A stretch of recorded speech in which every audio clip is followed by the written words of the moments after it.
So, ano yung katotohanan? Ba't ka late? Alam mo namang ayaw na ayaw ko ng late. Saan nagsisinungaling? Parang nung... Di na ako pumasok. Kailangan may late.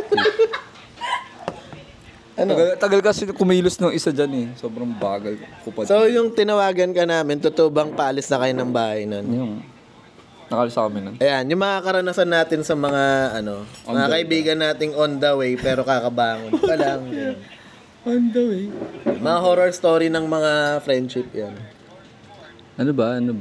Sino ba yung nanonood? Pero psychologically, bakit sinasabi mong on the way ka kahit hindi ka pa on the way? Para lang alam mo na on the way na ako.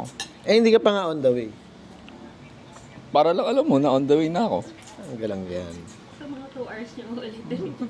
Kasi kunwari, si Teya kanina, kahit sinabi na namin wag maligo, naligo pa din. Pero hindi niya sinabing on the way siya. Ano sinabi ko naligo ako? Oh, naligo siya, di ba? Sinabi niya sa'yo. Pero ikaw, ano yung katotohanan doon sa papunta ka na? Pinatunog mo pa yata yung gate nun eh. Gago. Sabi mo ba sabihin? Gusto mo sabihin ko ba na maligo pa ako? So, maliligo ka pa lang, pero sinabi mong papunta ka na, palis na.